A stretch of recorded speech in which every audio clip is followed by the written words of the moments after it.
Move to the front row. Hello, hello. Hey.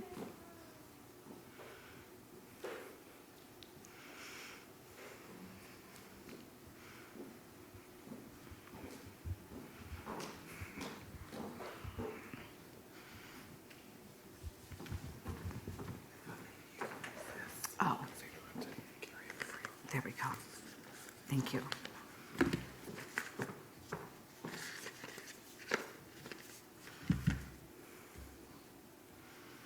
Well, if you haven't watched the videos before, since I know you guys haven't been able to go to those opening sessions because you're taking care of priority one, which is students, when I started here, they gave me one with the flywheel on the side. And so, everybody was like nauseous by the end of my presentation because they'd be sitting there and be like, it'd roll forward 5 and it'd roll back 2. And so now I have my own clicker with 2 buttons, one for forward, one for back. This one's more my style. And so I have to bring it with me wherever I go to make sure I don't end up the one with the flywheel and drive everybody crazy. All right, Ken, are we good with, is it work? If we checked, it's working at North? We're streaming live. We're streaming live. Well, good afternoon, everybody. And for all of you at the Peoria campus as well. I really have to give thanks to Dr. Morris, whose idea this was. And she said, it's really too bad that my folks never get to see this live. And I said, well, if they'd actually want to show up, I'd be happy to do it again. And so here is where we are. So we're going to make this an annual event, right? Because I think all employees should have an opportunity to see this live if that's what they want to do. We're looking at doing the second one, maybe doing one on the Peoria campus. So are there people here who'd want to go? When we book the date, we book the bus.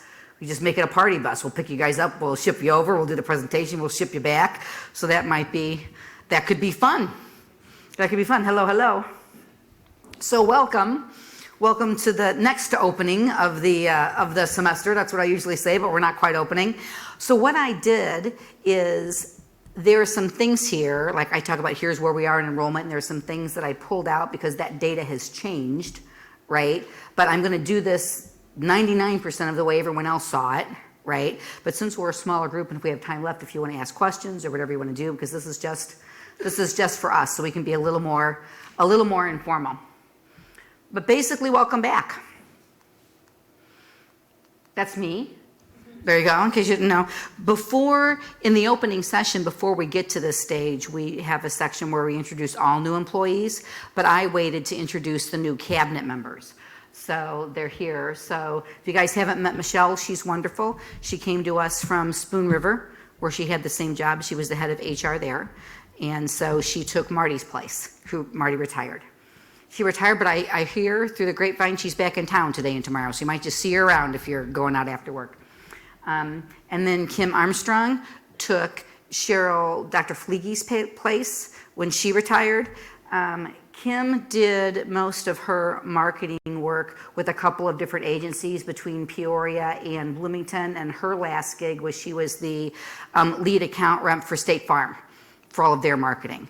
So she comes with a lot of knowledge in terms of latest techniques, geofencing, right? You want to reach kids now, you got to push it all through social media, right? They're not looking at anything else. So she brings that expertise with us. So that's Kim. And I don't know if you guys know Dr. Care. Andrew is our workforce development person. So him and the majority of his team are located at the Peoria campus. And he and his team are working on apprenticeships and sponsored programs and all kinds of cool things that we need to make sure we keep you guys up to speed on, because you're the ones who talk to students for us. And then Dr. Laura. So Andrew's position, this was a new position. We've got wonderful programs that need to be offered in sponsorship ways and apprenticeships, but the problem is the faculty and the deans are so busy doing what they normally do, we aren't getting the new programs put together. So we pulled together that workforce division so they can focus on those relationships with businesses and building those programs out. Because it's not for lack of programming or lack of people caring, there just weren't enough hands on deck to get that stuff built. So that's what Andrew's group's gonna do. And then Dr. Laura Friesenberg is our institutional effectiveness person. Some of you may remember Dr. Stewart, who was here about 3 or 4 years ago. So Laura's job is roughly her job. So she's managing and working with all those strategic planning innovation teams. right? And a lot of the strategic initiatives we're planning to move the college forward, Laura then works with different team structures to move that forward. So think of the institution operational plan, the strategic plan, all of the teams, and all of our outcomes tracking and compliance. That's Laura's job. So we're going to talk about a little update on the 50th anniversary, because that's what we're doing, right? We're finishing up our 50th year, which is very exciting. Going to talk about our new approach to market, which is our tagline, the Smart Choice. You guys may have seen it around, and we've already started to put it out, so we're going to talk to you about that and what that means. We're going to talk about, I need to back up, I'm used to those screens being on the side, and I feel like I'm turning my back to you. Then we're going to talk about our theme of homecoming. So what we really want to do is try to focus on data and context and understanding of this changing community we serve, so we can all view that more as home. And then as we understand how some of that's changing, I think it's easier to understand some of the changes and we're making, some of the things we're looking at, because the goal of all of that is to serve our students better, right? But if they keep changing, right, then we're going to have to change to keep up with them. So we're going to talk about some of that. We're going to do a quick overview of some of the accomplishments of 18. There were some amazing things that happened here that we should all be proud of. Take a look at some of those big projects coming up. Coming up for this year.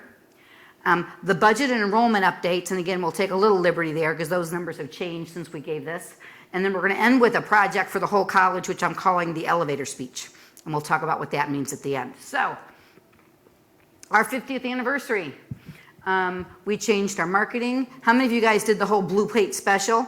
Remember that on the day we had actually the date of opening 50 years ago, they had, and I don't remember, I think it was meatloaf, potatoes, and peas or something, and they charged the price from 50, so I think lunch was $2.37 or something. So we did that for all employees. We did the Peoria open house, right? We opened the new Health Career Center and the Student Center and made that a big party for the community for our 50th anniversary. And then, of course, we did the gala, and that's the gala slogan right there. So I think we made an impact in the community. It was a wonderful time for us to message and to let people know the impact we've had over 50 years and the impact we're planning to make as we go forward. And then we did, so at this point I was pitching going to the TGIF Friday. How many of you made it to that? Okay, very good. I'm worried that it was still too early in the semester for folks like you. Greg, you were exhausted that Friday, right? There's a long couple of weeks when we do that. So what this was about was, I think it worked well. We had a lot of retirees attend, a lot of employees, probably about 180 people there or so. But it was at the museum, so it included all the exhibits, which people liked. And then it was a couple drink tickets, appetizers, just camaraderie. It was like $10 a ticket, but then you got everything at the museum. So I think we're going to do it again. I know we're going to do it again, but I think what we're going to do is move it back in the semester like we did the softball game. So we give people who have more opportunity to play. And then we got some feedback. People maybe would rather do it on a Thursday night than a Friday night. Because obviously you guys have very active social schedules and you got other parties to go to on Friday nights. I don't want to conflict with your other parties. So I think we're going to move this back a couple of weeks and do it on a Thursday, because our goal is not to exclude anyone based on the role you have, right, or working with students. So that way, if we move that around, then maybe people would have more of an option to come. So we're gonna look at all that for next year. And now, so how many of you are aware of this? Have you seen this around? So the Smart Choice is our new tagline. And what we're trying to do is really focus the community on the benefits we bring and the value we add. It's funny, I am part of a group called the CEO Council, and it's a group of about 40 different executives from government, private companies, social service agencies from all over the region. And they all keep asking me, what are you spending in your marketing? You know, we see you everywhere now. And the issue is that we're not spending any more at all, but it all looks and feels the same, because we used to market things more by events, so it didn't necessarily look and feel the same. It wasn't branded the same way. And so I think just by making these things far more consistent, right, we make a bigger impact and get a little more bang for our buck. And what I really like about this is it really helps sell our value. So where this came from is some research that was done on community colleges, and what they pointed to is you can't say to Generation Z who's coming up, right, in our current group of millennials, when you say we're low cost, they hear cheap and they don't want to get their education from Dollar General, right? So they want you to talk about quality, right, before you talk about price. And they really don't care about price other than they don't want to be one of those folks who's $40,000 in debt when this is all over, right? So you talk about the quality of our institution and how you don't have to leverage your future in order to take advantage of that quality, right? And then we have pathways into high-paying jobs, right? If you're not looking to go on to, right, you can go on to the university or we can place you directly in a job. And the Smart Choice was designed to work on a couple of different levels. So the words are going to change in front of that tagline. So we have My Smart Choice, which is when we're making a personal appeal when a student says why ICC worked for them, right? They refer to it as My Smart Choice. We have Your Smart Choice when we're focusing outward and in at sort of that middle level target. So whether it's credentials, career clusters, broad themes, and then we talk about the Smart Choice when we're talking about an individual program, right? So based on these factors, the Smart Choice for this student is diesel mechanic, or the Smart Choice for this student would be transferring on to Illinois State but starting here. And then around those three themes, and we're going to get back to those three themes of quality, of not having to financially leverage your future, and about pathways to those careers. We're going to get back to that in a minute. That's our elevator speech assignment. So with the visuals here, there are 16 career clusters, and we actually just saw a mock-up of this. All of the open housing events we're doing this year, we're going to do one for each of those clusters. When we work with the high schools, we're doing pathways, what they would start taking early college credit to come right through us into our programs.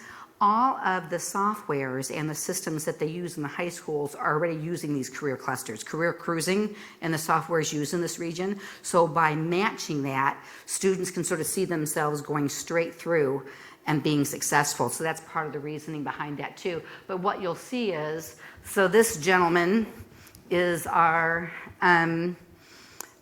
applied tech degrees. Obviously, she's health careers. So each of those clusters has their own color, has their own student that we brand with. So then every time people see this, then they're going to start applying it in the high schools as well, all the way back to middle school when they start actually doing some of this research, right? So they see themselves through to ICC already starting at 7th grade. So now that takes a while, right, before that happens, because 7th graders aren't going to be here next year. But we're planning ahead in terms of how we could have that kind of impact, and it's really quite exciting. We launched high school career pathways in manufacturing, health careers, and IT last year. Anybody guess why we chose those? Where the most jobs are available in our region, right? So get more kids focused on the most opportunity. And now we're doing education, business, ag, and supply chain logistics, and we'll do another 3 each semester until then we get caught up with all 16. And we just saw a demo in Cabinet, where I just came from, of the website. We've always had in our catalog, remember those tiny little square icons about the size of your thumbnail in the printed catalog? So we've always had our programs indexed by these clusters, but not organized that way. We organize them by how we structure, right, our org chart for the rest of the institution. Well, students don't care as much about how we're structured. They care more about what they're looking for. So we're going to make that career clusters view one of the views in the electronic catalog. So if you don't know what you want to major in, but you know what you want it to be technical, mechanical, or you know you want it to be business, as opposed to looking through all 200 of those programs, you can just see the ones, right, that are related to your interests. And I think that will help. It really can be, if you don't have anyone in your family who went to college before, it can really be intimidating. It's wonderful that we have so many options. I mean, we really do have a rich portfolio of things to offer everybody. But boy, if you don't know what you want to do and you're looking at that list, it's just overwhelming. So the idea would be, well, you could at least say, well, I don't want to do health careers because you know, that blood thing freaks me out and I don't know if I want to work with my hands, so that's out. But business sounds good, or actually computers might be something. My uncle works in that, I'm going to look at that. So then you're just looking at about between 12 and 16 options, right, in that bucket, as opposed to looking across that whole spectrum. So we're hoping that helps students make better decisions and plan for their futures a little better. And then our theme was about homecoming. So the day started with a student panel, and they were amazing. So if you haven't watched the video, it might be worth to look at that first 20 minutes when the students were up there. They really say so much about what's working for them, what they appreciate, what would make their lives easier. So they really do a great job with sharing, which is wonderful. But when we talk about our community, things keep changing even from when I started here a couple of years ago. So when I started, we had a big unemployment problem in this region. We were running about 2% higher than the state average. Now unemployment has really dropped. But the way it's dropped in our community is people are working multiple part-time jobs, right? And still no benefits, most of them, and still struggling to make ends meet. Now that impacts us because we could help them get certified and get them out of that position. But the issue is, well, you can't afford to quit one of your jobs to go back to school because you've still got to pay rent, right? You still got to put food on the table. So we've really just made it more complicated. The economy's made it more complicated for people to engage with us. So that's why we need to look at scheduling. That's why we need to look at apprenticeships and sponsored programs. So we're starting a sponsored program in truck driving. So right now, the average company, when they're looking for a truck driver, is waiting 9 months to a year, right? We invested in Career Coach last year. We can look at all this data now and see what that wait is. Well, our program's only 30 days long, and it costs $5,000. So now we can say to an employer, hire the person, pay their salary, pay the $5,000. They'll agree to work for you for the next year. They make up their expenses in the first quarter, right? And then are bringing in far more profit over the next 3 quarters than they would if they were still waiting to hire a truck driver. And that way someone can afford to quit the job at Coles and McDonald's, right, and come here and train. So we've got to, as the community changes, we need to adapt to bring more opportunity to more students, right? And so that's one of the ways we're adapting with this piece of data. The next is, who do we serve? And it's mixed match jobs. So in order for a community to be economically vibrant, you need about 60% of your adults to have a credential past high school. Now, we're not the only people who provide them. You can get them in the military, right? You can get them from industry. But the likelihood that you're going to feed your family, right, and earn a family-sustaining wage with just a high school degree, it's less than 10% now. So if only 40% in this district have that credential, we've got to flip the other 20% of our adults and get them credentialed. And the good news is there's jobs waiting for them when we can do that. So our biggest areas of workforce gap are IT, manufacturing, and health careers. So we need more sponsored programs. We need to re-engage with more students, which changes the schedule, which changes when they expect us to serve them, to be available for them, right? But we've got to figure out how to do all of that because we've got companies now. Morton Buildings told me that they would have grown by 20% last year, but they couldn't staff it. So they're growing this year, and guess where they're growing? Tennessee, right? So if they can't do it here, they're going to do it someplace else. So it's in everybody's best interest that we help people make these transitions so we can have that growth and that economic vibrance here in central Illinois, not in another part of the country. You know, another thing we deal with in our community is multi-generational poverty, right? So we have some folks who just have never seen the world any other way than the world they're in, right? And we are the way to break that chain of multi-generational poverty. This is the first generation of children that will be less financially stable than their parents. Since this country began, it's always been, right? I did better than my parents back on the farm, and they did better than their parents before them. That's not the case right now. And the only thing that changes that cycle, there are 2 things that change it. One is a post-secondary credential with labor market value, right? And the other thing is access to that, right? If we can get people the credentials, we can break the chain. And that's something we need to deal with. And our poverty is urban poverty in Peoria, and it's rural poverty in our collar counties.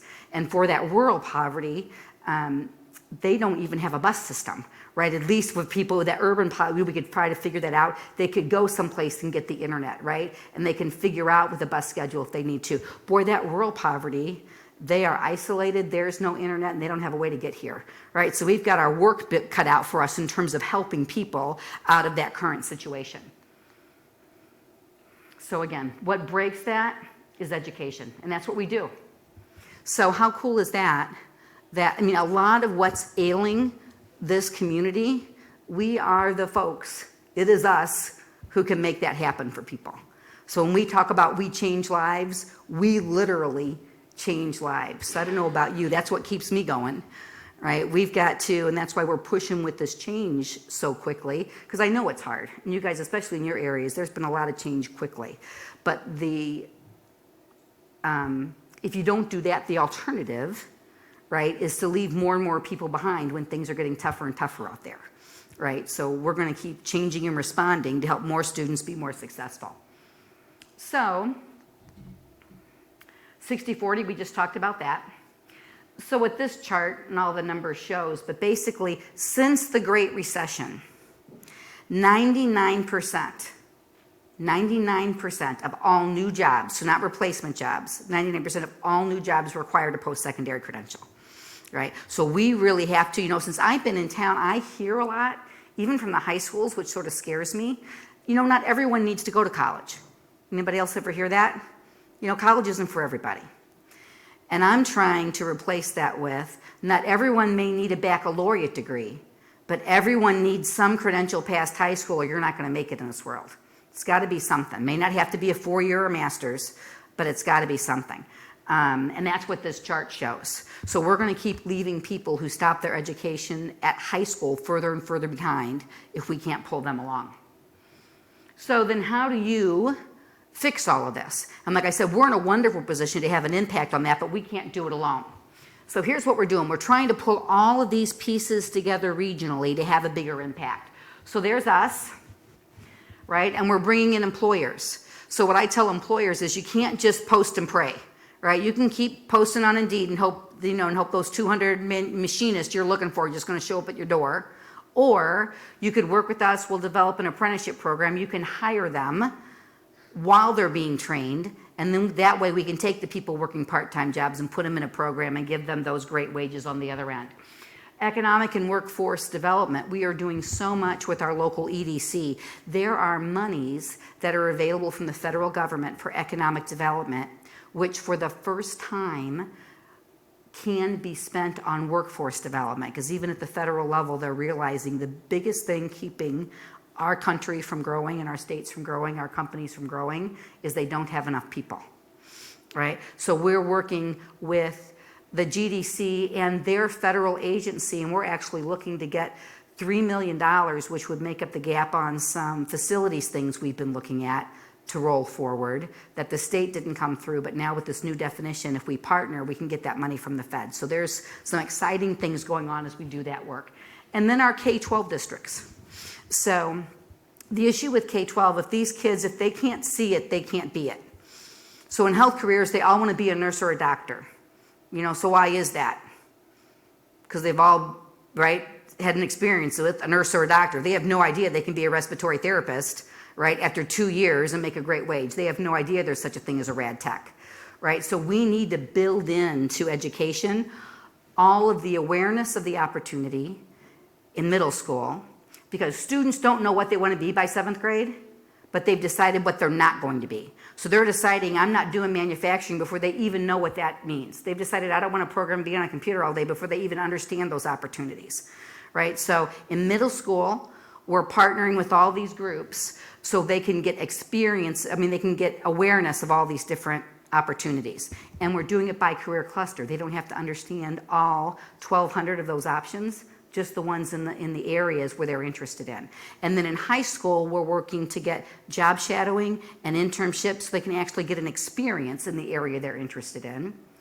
And then when they come to ICC, right, because we're laying this all out in a pathway, as if like ICC is their first choice, they're coming right through, right? They'll start taking dual credit, they'll get the experience, they show up here, and then we can show them that pathway through either to a transfer university or to the job market. So if you go to our website right now, and I think it's a bullet point under the catalog, and you look up at those high school pathways, you will see those built out in those 3 career clusters that tell those kids starting junior year of high school what they need to start doing to get started with their experience here, which is pretty exciting. And within the next 18 months, we'll have that for all of our programs.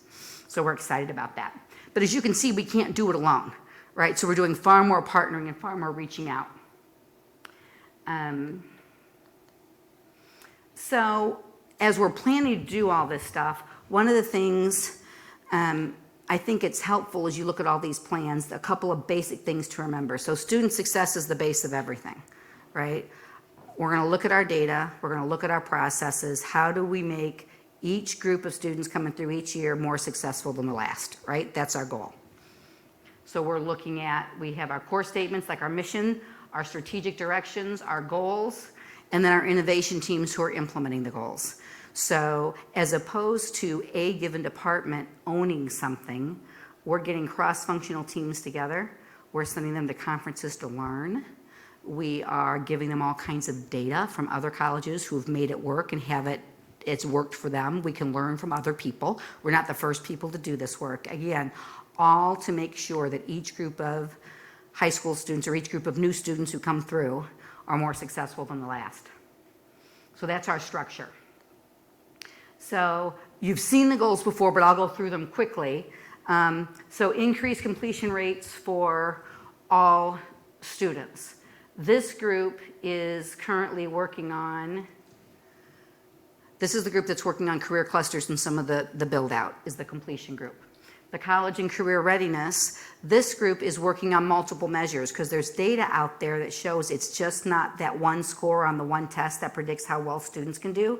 But for us, that's what we do and make them go through developmental, make them do other things. There are other ways they can demonstrate competency and they could be successful. So we've got a group working at that. And the math faculty have done amazing work. We used to have 4 levels of developmental math.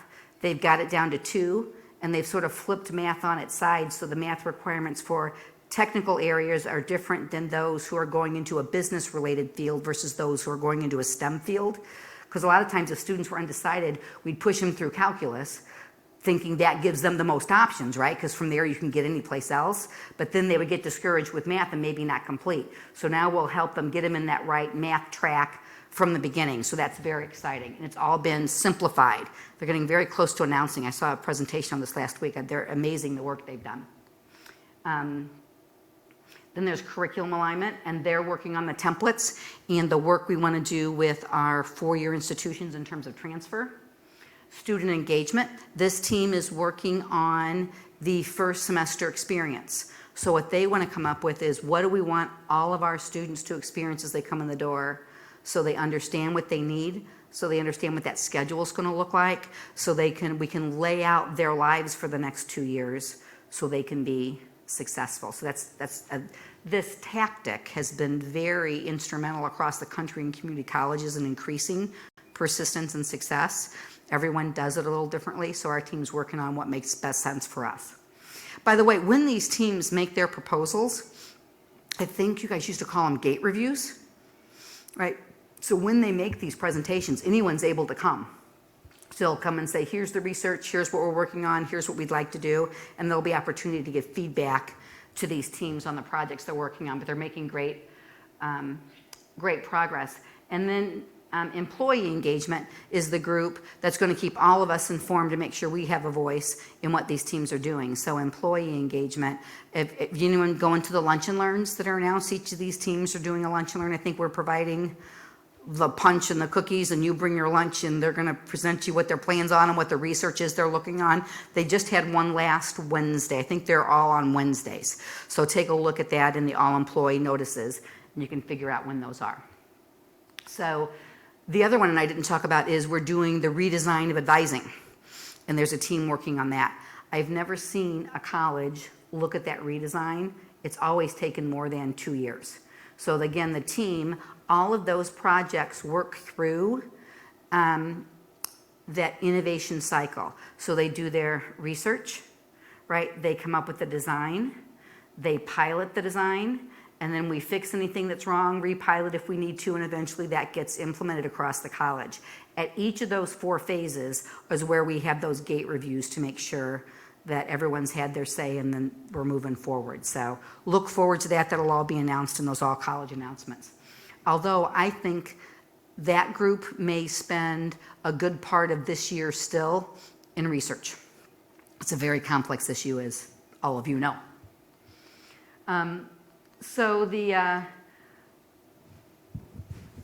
I've had employees ask me over the last 6 months, so when does the state budget situation calm down so we can go back to doing everything the way we used to do it? When's the point in time we level off? And my answer with that is, it's really not about the money, although we need the money. It's really not about enrollment, although we need enrollment. If students don't enroll, we can't help them, right? Enrollment's that's how we engage with students. If they're not here learning something to get the credentials, we can't change their lives. So it's very much about enrollment. But really, what's most important for us right now is a shared vision, because community colleges are going into their next cycle, their next structure and focus that's going to make American students far more successful than they were before. Because in that original traditional approach and focus for community colleges, guys, every major benchmark, we were above national average, right? This is a wonderful institution. And in that model, you never get more than mid to upper 30% of your students to complete something and be successful. So now this second wave of community college with the student success focus, there are colleges in the country who are up in the 70%, right? So we want to be closer to 70 than to 40. And what that means is we need to change what we're doing, and we're going to figure that all out together, right? It's process change. We're going to do all that together. So the concept of, when are we going to go back to the way things were, it's really not about the state, and it's really not about our enrollment. It's really about how we want to function, how we want to operate that would facilitate more of our students being more successful. So there are a couple things I wanted us all to think about in terms of what that vision looks like. So traditionally, community colleges were focused on access, meaning we take everybody, right? If you're not ready for college level work, we'll put you in developmental, we'll get you ready for college level work. Everybody's welcome. Now we really want to focus on access. So not only will we take everybody, we want to focus on engagement.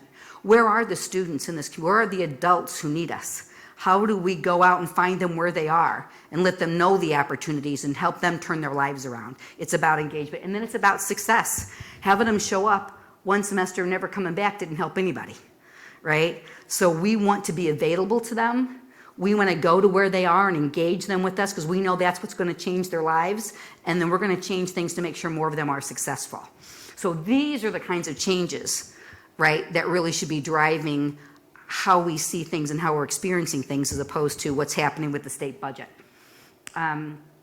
We went from treating all students the same with a very high level of quality. But now what we really want to do is we want to support students based on their success gaps and their needs. So for example, some of our programs are very stair-step. If you're in nursing, we can tell you right up front, these are the courses, these are the courses, these are the courses. And as long as you're making good grades, they don't need a lot of extra help. But we have people who need a ton of extra help, as we know, who tend not to be successful. So what we need to do is have better tools and better processes that we can track students. Where are they? Are they being successful? So not require them to go get help if they're doing well, which gives us more time for the students who aren't doing well to help them, because we don't have everybody in the system. So it's all in how you take a look at how you spend your time and who you focus on. We can't do that with the systems we have, because our systems don't give us that kind of data in a student dashboard that will allow us to do that. We're going to work on that. We find out on Friday if we get the Title III grant. And if we do, that $3 million is focused on IT advancement, so new systems that would actually allow us to track students in those ways. So we'd have the information about them, we could track their academic plans to completion, and then proactively reach out to them if they're off plan, right? Require that they engage with us if something isn't working right. Track them from afar, and if they're doing just great, they can still come see us. They can always reach out, but we're not going to require something of them if they're following their path. So a whole new way to think about it, exciting way to think about things. So we had a few isolated partnerships that were wonderful, but what we're learning is, there's never enough resources for any given group, but if we can partner with people, we can make more resources available. A quick example of that is we have all these social service agencies in the region, do a phenomenal job, right? But so someone's in emergency housing, that agency works with them, they're no longer in emergency housing, right? But then they have a sick child or a car breaks down, right? Can't pay their rent, they're right back to where they started from. So what we want to do is partner with those agencies to say, once you get people stable, that's when you send them to us. Let us put them through a quick credential, so now they're not going back to 2 part-time jobs, they can move up, right? And then they come back in a stackable credential, come back and earn the next one a couple years later, and they can move up, right? So we're not just going to be available for people to show up, we're going to go connect with the agencies who work with people who we know need us, and we're going to build those bridges. So it's very exciting. The other big change, I think we all have experience and we're all experts in what we do, right? And we know we've seen students with these issues, so here's how we handle it, here's how we roll forward. We're building in far more data than we ever have. What do students need? How did this process impact them? We're doing our first student focus groups in forever, and that's in the field right now. We actually had someone come through and do a secret shopper. We're getting that data back in the next couple of months. So remember, our issues are always in the process, not with the people. So we'll keep doing the research to figure out where we can make these processes better, right? So we can serve students better. This is an interesting topic to be talking with all of you about, because a lot of the processes we're talking about changing right now, or we're looking at, have to do with onboarding. And when we change something, it's very easy to feel, well, they changed it so they don't think we're doing it right.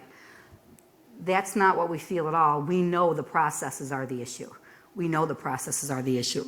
And I can't even imagine how frustrating it is to have some of your jobs knowing that how you're helping students, you wish you could give them more help, right? But this is the way the thing's designed. You have to follow sort of the way it's designed. What else can you do? So if we all put a light on that and we help redesign things, how much less frustrating will your jobs be if you know that, because you know what the issues are and where students run up against the wall. If we can systemically change that, right, and then what you do, you're helping more students be more successful, everybody's happier, right? Because I can't imagine the frustration of knowing there's more to do, right, when you're working with a student, but this is what you can do, right? So we're going to look at all of that. So I find that to be really exciting too.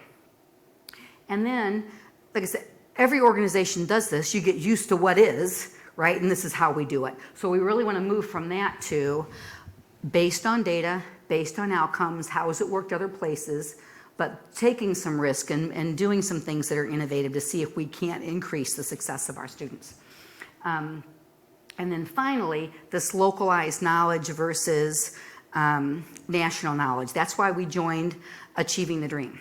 There are community colleges who are about 12 years ahead of us in making some of these changes, which really isn't a bad position to be in, so we can see what worked, what didn't work. We can say, well, that worked for them, but that's not going to work in our culture. Or we can say, you know what, here's 4 different things that worked, and we like this piece, we're going to put this together a little differently, and we think that's the ICC way. But we're not alone in figuring this out. There are 200 other community colleges who've made a commitment to improve their student success, right? And now we are partners with them. There are folks we can call. One of the innovation teams actually set up, they're doing weekly meetings right now, and they've met with 5 different schools where they're live Skyping to say, here's what we did, here's why, here's where it worked, here's where it didn't work, here's why. And we can now build on all of that to make sure we're designing really advanced processes that bring more success to more students. So, this is what it's all about.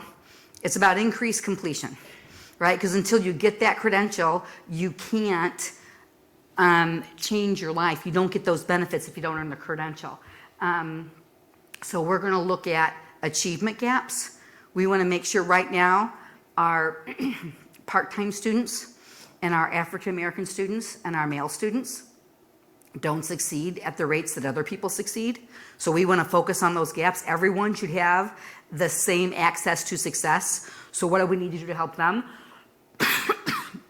And we need to provide clear pathways. In the other model, the mantra was always the more choice, the better. right? If you're a great community college, you're going to have an awful lot of things for people to pick from. And actually, what research shows is while it's okay to have a big group of offerings, once they pick something, there should be very little choice. If you're full-time, here's the courses, here's how that works, here's where you go through. Because they keep making choices and then they don't graduate and they went off on the wrong path and now this isn't going to transfer even though they said they wanted to go to Illinois State and they get in trouble. So once they get to that point, it should be a very clear pathway through. And we're working on all that as well, which is why that first semester experience is important. If we really want to bring more success for those transfer students, we really need them to know by the end of that first semester what they want to major in at the 4-year and what 4-year they want to go to, right? Because then we can make sure we can give them all the information they want.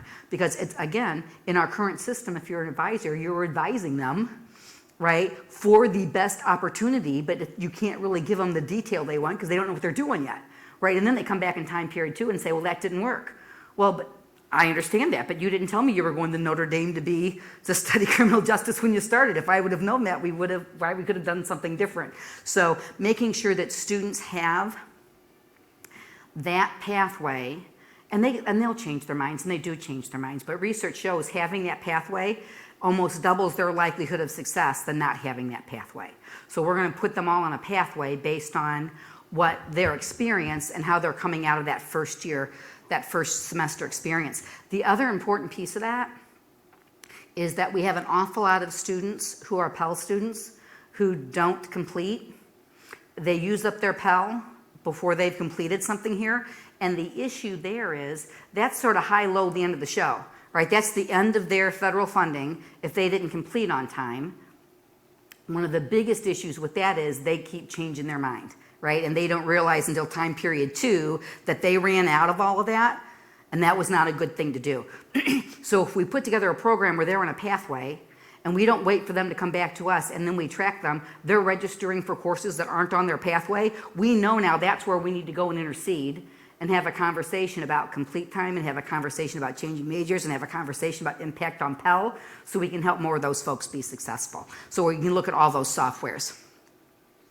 So we had a great year last year. So let's talk a little bit about that. We've implemented program vitality.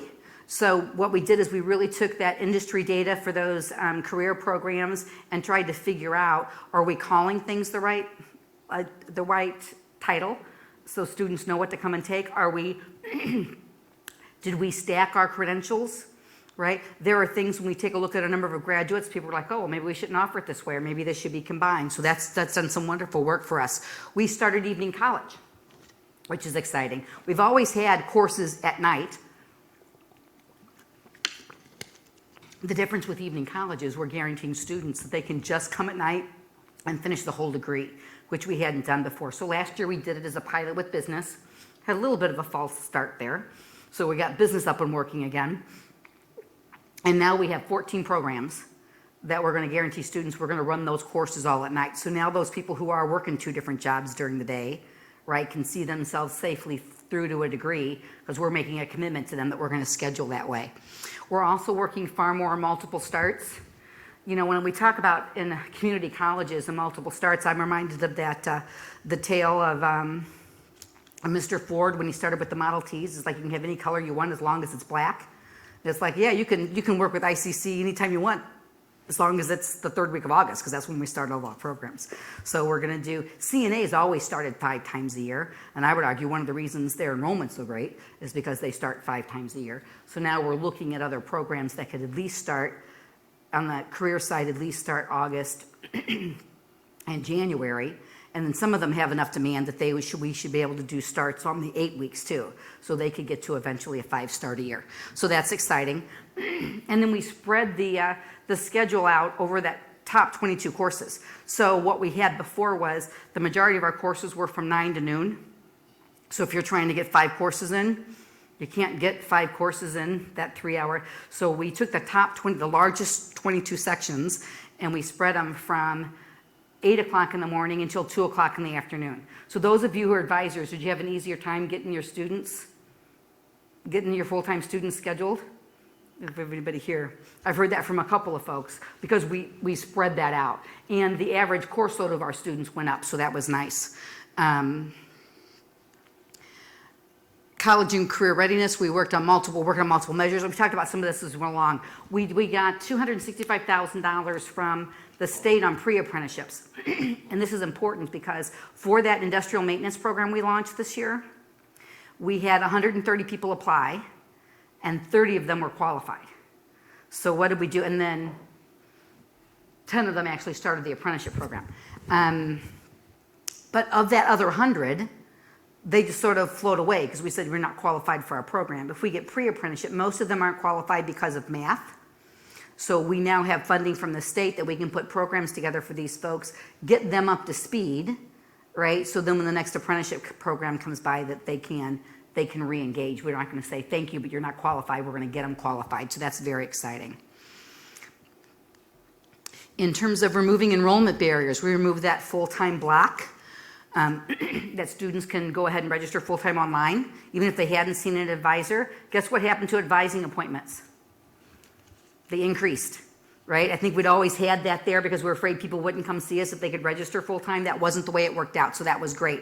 We removed that barrier for the visiting university students. So as long as the folks at U of I say that Sheila should take the communication program, our dean and faculty don't now have to approve Sheila to take that communication course, right? It's on them, right? They work it out with the university they're coming back from. It takes a lot of work off our plate, and that's the way all the other community colleges do it. So I think people were choosing to go to Heartland and other places because so they wouldn't have to go through our extra processes. So that's a good thing for us.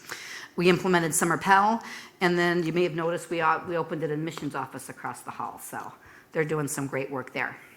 And we are, with admissions, we are this year going to get a CRM up and running, so that would manage all the communication. We could track students through and really get a feel for pulling people through the process that we didn't have before, so we're excited about that. And then I talked about earlier, we talked about the high school pathways, the new MZ data, and we're working on reviewing those transfer templates. So other great things, we got a contract negotiated, which is a wonderful thing. $4.5 million in grants. I don't know, but you guys, that is just absolutely amazing. That used to be our average is closer to $1 million. And Rita Ali did the majority of that, and because we had to go out twice looking for a grants person last year. So she wrote most of those on like evenings and weekends. She's amazing, and that's wonderful. We're starting to develop standard operating procedures. We don't want our employees spending their time trying to figure out how to do something if they're interacting with HR or interacting with finance. So we're going to start writing everything down, simplifying our processes, so hopefully it's easier for folks to, you can focus on why we hired you as opposed to trying to figure out how to do something all the time. We joined Achieving the Dream and EAB. EAB, I don't know if I talked about them yet. That is a community college research firm. So we can say to them, what have been the most successful approaches in redesigning advising? And they've got white papers, and they can connect you with people at other colleges, and they've got all that research done. So we make sure that, again, we're making our decisions based on data. We conferred over 1,600 credentials to over 1,500 graduates, and we celebrated our 50th anniversary. It was a good year. We're changing lives. We are changing lives. And we do a good job and need to do a better job of telling these stories. But every time we go to a foundation event, or we're working with the people in marketing, and these student stories that come through, they're just, right, the difference we're making to people. I mean, if you ever get discouraged and like, why am I putting up with this? Oh my gosh, if you look at some of these stories and understand what students have gone through and not what their life is now compared to what it used to be because of the credential they earned from us, it's just absolutely amazing. So things we're looking at going forward, we talked about first semester seminar.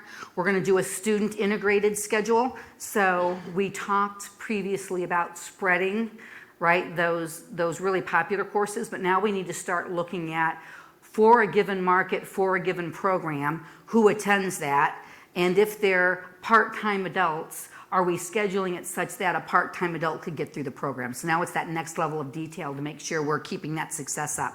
We're looking at advising, we're looking at multiple measures. We are really looking at program alignment both to the market on the CTE side and to transfer institutions. There's a big rumbling at the state of Illinois right now. I don't know if you know, in Wisconsin, they basically took community colleges and they gave them to the university systems. So they said, you three are close to your university, now you're a part of that.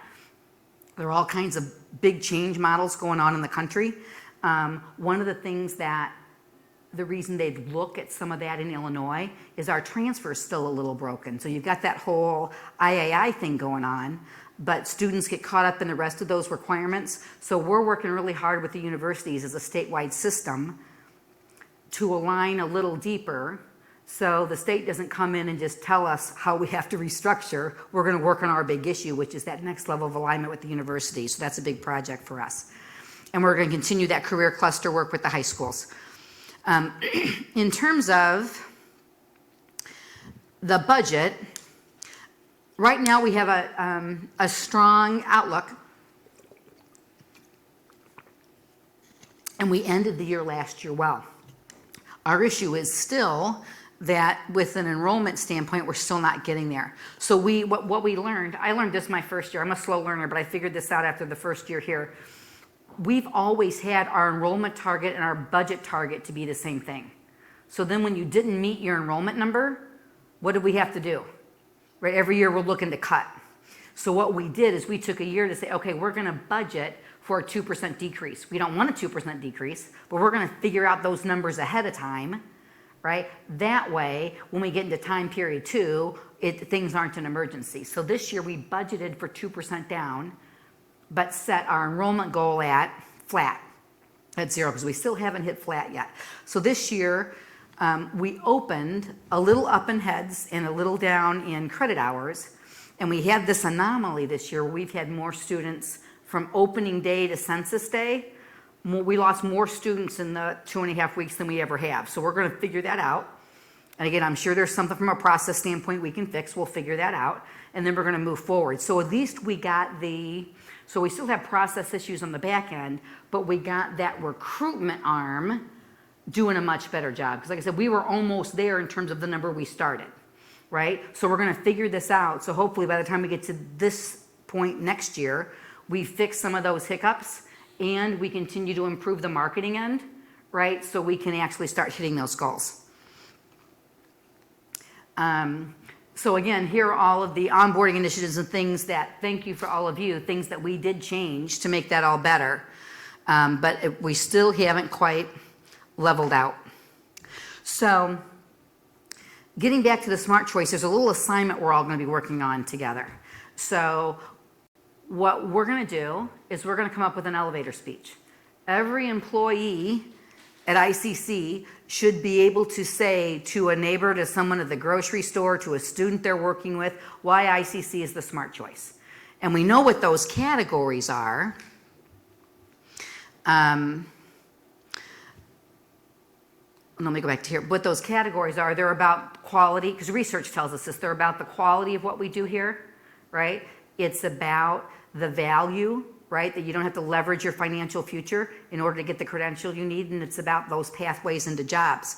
So our mantra is, right, because we keep hearing in this community that not everyone needs to go to college, and our response to that is everyone needs a post-secondary credential with labor market value, right? You're not going to be able to have a family, raise your kids, right, if you stop at high school. Everyone's got to have that post-secondary credential. And the reason for that credential is because not only does that change the life of the person who earned it, but their family, our workforce, and our regional viability, right? If we create more people with those credentials and get closer to the 60, right? All the research from the federal government says if we can get 60% of our adults to that level, the economic engine here starts to spin again, right? So this helps everybody up and down the channel. So we are going to, and we're going to work on a strategic forum, and we're going to work on it with each of you in your departments, is to get input from everybody to figure out what is this elevator speech that any of us should be able to say to talk about ICC is a smart choice because of our quality, because of not having to leverage your financial future, and because of our pathways into waiting jobs. So, and by the way, those are the topics. Those aren't the words. We're going to figure out the words together. So when we come back together in January, we'll have all those words figured out, and we'll have it on cards or name tents or whatever we do, right? And then it's all our responsibility then to be able to spread the word. So that's sort of a fun project we can work on together. And there they are. And so I ended the presentation with, I always write letters to the graduates and tell me about who made a difference in your life. So I always read from those letters, which is always fun. But for all of you, since you're not there, you are the people, you are the first face to our students. You are the people who, when everyone else is off having meetings and developing, you guys are back there in the trenches making it happen. This place doesn't run without you. So first of all, I wanted to say thank you. I wanted to say that we're going to make this an ongoing event because you shouldn't just have to watch this on a video if you actually would like to come and hear it. So we're going to continue to do that. No one should miss out because of your serving students. So we pushed the softball game back. We're going to push that employee appreciation event every fall back. And we want you to be as fully engaged as anyone else and know that you're just as important as everybody else. And we really value what you do because you are our face to the students and helping them figure it out. Because it can't just be about access anymore. It's got to be about that engagement, and you represent how they engage with us. So thank you. I'm glad you could make it. We've got about 5 minutes left if anybody has, I don't do this in the big group, but if anybody has any questions, since we're in a smaller group, I'd be happy to answer those. You don't have to have questions, that's okay. I just thought if we had a few minutes, if you had any. So this work for you? That's good, so we'll keep doing this. And like I said, and I think some of you came in a little late, but so this was great that we're doing it this way, but next year I think we want to do at least one of these sessions out at the Peoria campus because those folks always feel left out. And then if you're here and want to go on the Peoria day, we'll just book a bus when we book the sessions, and we'll just have a little party bus there and back, and you guys can go see it over there if that's the day you're going to see it. Okay? Yes? Since you said Peoria left out, Yes. student organizations at the Peoria campus? I'm sorry, say that again. Do we have... Student organizations at the Peoria campus? You know, to be really honest, my understanding is the only student organizations out there are really those healthcare organizations, since all of those are there. I know they've run some meetings over there with other things, but I don't know that it's going so well. I mean, that they haven't. So that's something we still need to figure out. But the health careers student organizations, I think, are going really well there, which would make sense. We put the whole stinking programs out there, so that makes sense. But in terms of those broader groups, I don't think that, you know, so I don't know that Phi Rho Pi or some have like groups that just meet out there. I think most of those kids have to come back here to be engaged, and we need to look at that. You know, when I think you guys all did an amazing job to get Peoria up and running in the student center and get things going. And we started with our best feel, and all this was decided before I was here, of what goes there and what goes here and how that. But now that we have another 2 years worth of data, it's probably time to take a look and see what took and what didn't take, and at what points are we like too much staff out there, not enough here, or not enough there, and too much here, or students even like with our phone system. Right, so what we used to say on the phone, and we've got this changed now, but it used to say if you want to attend courses at the Peoria campus, right, here's the number you call. Well, students didn't know where we offered what, and really you can enroll on either campus. It doesn't matter where those courses are. So we're trying to get a little more specific with some of our messaging so we can give students a little clearer guidance.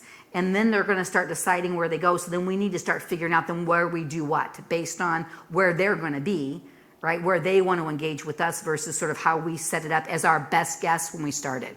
But that's a very good point. Because I think only health careers is really going places now.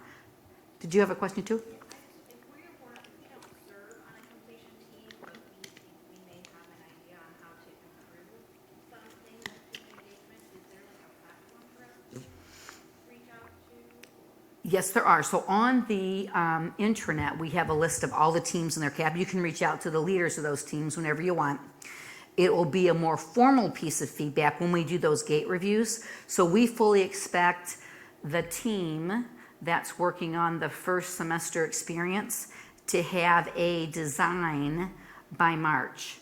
So they're going to do a presentation of all their research and talk to us about where they're leaning, where they think they're going, and then they'll do a formal design in the next. So that will all be in those all-campus emails, those all-campus alerts as to when those are, so you can come to those gate reviews and give input. But if you have something more than that, I know Tracy did some focus groups with staff that was shared with those teams last semester. But if you have specific input, I'd say, grab a cup of coffee with or send an email to the folks who are leading those teams. They're all co-led by an administrator and a faculty member. So either one. Anything else? Thanks, guys. I appreciate it. Hopefully this worked for you.